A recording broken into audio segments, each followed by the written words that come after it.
Thank you, Matthew. Hello, everyone. Secretary General, Director Lake, panelists, Secretary Duncan. I am so excited to see you all here today to discuss this important issue.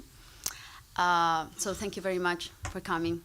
Now, for those of you expecting hip shaking of any kind, it's not going to happen. It's just me speaking this time. Sorry. We are here because each of us can make a significant difference. And my hope is that your presence today is a pledge of your commitment and your passion to do everything that there is in our hands to ensure that every child gets the best start in life. The first years of life are crucial in the development of a human brain. And the advances in neuroscience are revealing striking information, striking discoveries about how early experiences in the first 5 years of life can have a huge impact on the developing brain of a child, and repercussions that can last the whole lifetime. For example, in the early years, there are 700 to 1,000 new neural connections being formed every second.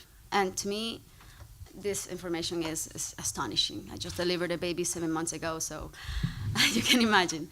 This is the moment when we want to be doing things right for a baby, because as we get older, the brain loses plasticity and it becomes more difficult to change its architecture. Thus, we have a very, very small window to affect change and to affect a child's life and his future. We need to provide kids with proper care, nutrition, and stimulation in the first 5 years of their lives, because it is proven that children who benefit from ECD programs do better in school and later in life, as opposed to kids who don't count on that and are more likely to have severe learning disabilities, lack attentiveness, and lack the ability to interact well with others.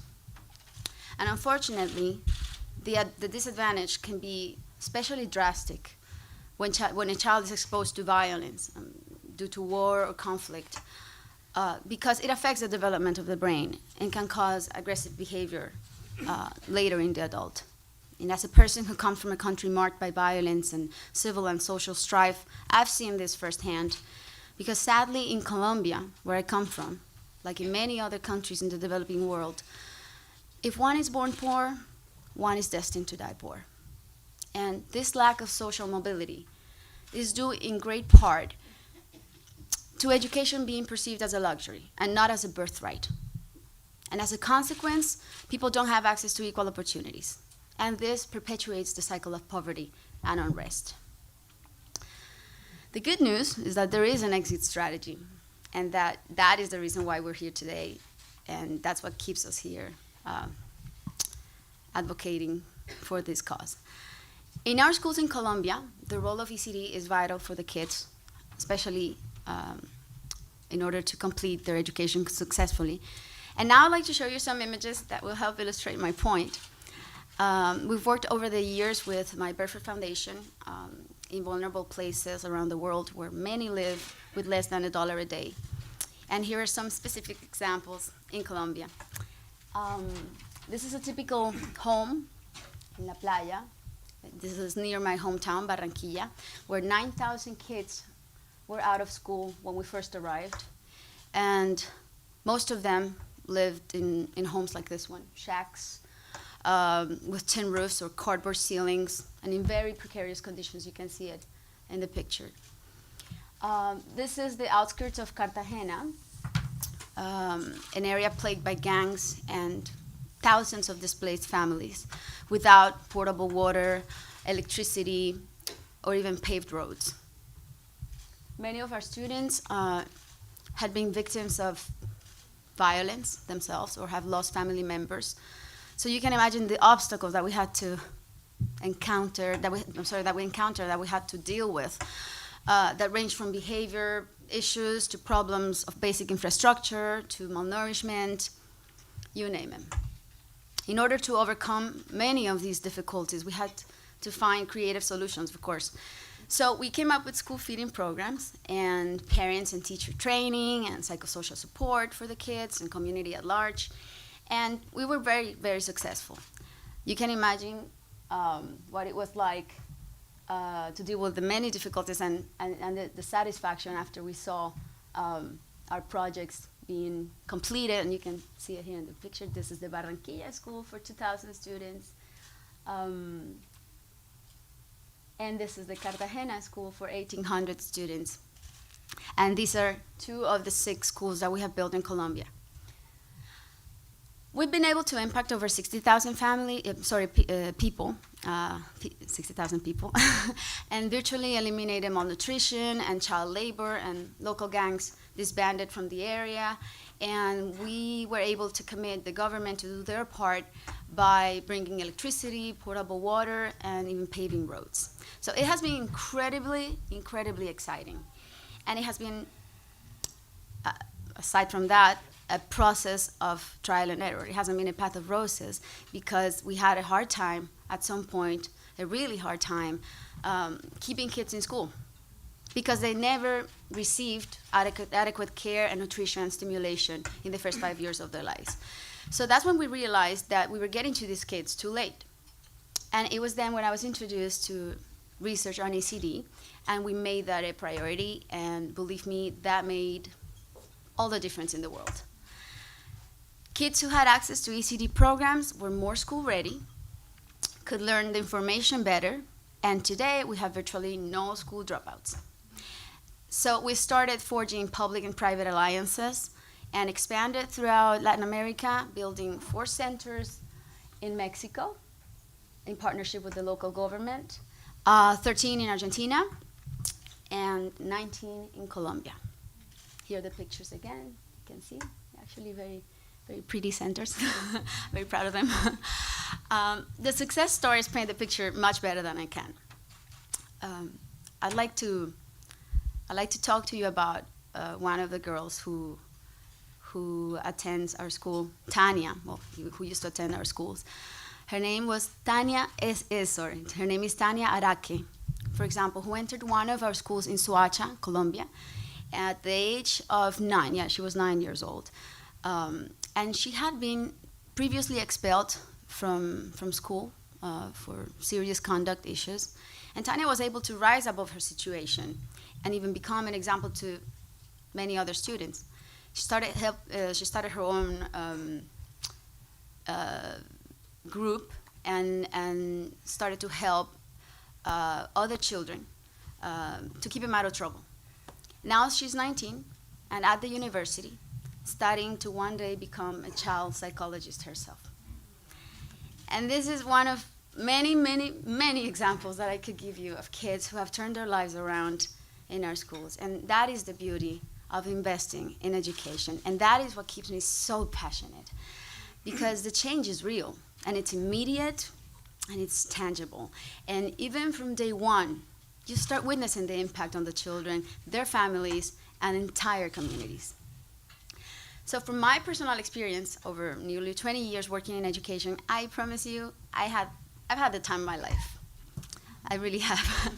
Apart from my musical career, of course, it's one of the most exciting things that I've done, and it really is incredibly encouraging, knowing that I haven't wasted my time or money, because nobody likes that. And really, every dollar invested has been proven to produce results. The plan is to continue developing models for comprehensive ECD centers and programs in Latin America and here in the US. And by the way, we could use partners like you. So if you're interested in joining us, I'll buy you a coffee after the event and we can chat. Colombian coffee, though. This is not about charity. It's about human investment. It's about being proactive rather than reactive, and preventing rather than looking at prescriptive solutions. Economic studies demonstrate that for every dollar invested in a child's early education, the same child returns from $10 to $17 in his adult life to the state. Just like my hips, numbers don't lie.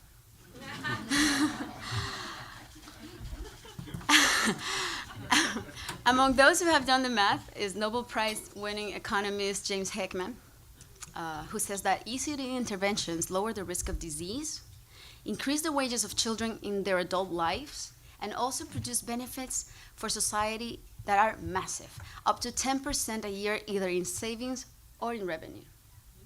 The simple truth is that ECD programs boost economic growth and are one of the most effective ways to guarantee global stability and security. I recently read a study by the Brookings Institution that caught my attention, and it states that a national ECD program would add $2 trillion to America's annual GDP within a generation. I'm no economist, but wow. I can only imagine what we'd be looking at if we multiply that number several times with ECD programs in the rest of the world. It's no wonder that politicians and world leaders are all dedicating effort to this issue now. Not to mention that for the first time in history, ECD is being included in the global UN agenda, and also China. I mean, let's look at China, for instance, are making ECD a priority on their national agendas. But ECD is one of those challenges that can be met only if society works together as a team. A joined-up approach is needed. And the private sector should pick up where governments leave off. It's the only way. We need a new generation of philanthropists and entrepreneurs to make this issue their own. And some of you know the importance of being ahead of the curve. I am convinced that each one of you in this room can be tremendously influential. And we can be the first society that eradicates poverty and figures out an intelligent way to bring education to the most disenfranchised people on earth. So the challenge for each and every one of us here is, what are we going to do about it? How do we scale it up? Today, we're dealing with issues like world hunger, like climate change, crime, poverty, civil wars, and threats of violence, and the tragedy of the refugees. And the old-fashioned way of addressing issues one by one, as if they aren't interrelated, as if they existed in a vacuum, simply will not work today. We need a newer, fresher, smarter, and more holistic approach to solving the global issues that concern us all. Bringing ECD initiatives to all has to be the cornerstone upon which we build and design strategies for the world's greatest problems. That's what I believe. So we need to start at least applying the brains and the strategies of business and use the assets of your companies to do social good and to solve our social problems. That is philanthrocapitalism. I often wonder, for example, why there isn't a fund for early childhood development, a global fund, no? Much like the AIDS fund or like the tuberculosis and malaria fund. Money in this fund could be used to encourage countries to agree on initiatives for ECD. That's an idea. But even before there is a fund of this kind, I want to urge you all to commit to being leaders in forming national ECD strategies in countries where you have influence. Too often in the past, the world has underinvested in strategies that involve significant upfront costs to generate long-run benefits that are many times larger.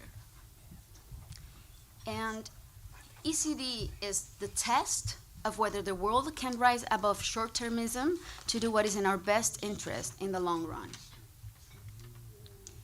Every year that passes without us making significant investments in ECD, millions and millions of kids will be born into the same cycle of poverty and lack of opportunity. Today, there are still 59 million kids out of school. We cannot afford this. From an economic perspective, it is important, sure. But now take that to a human level, and the case becomes so much more stronger. Because money isn't everything in the end. But investing in humans and the future of our society is. I strongly believe that the best is yet to come. But we need to move faster. Our children and our collective future depend on it. Thank you very much.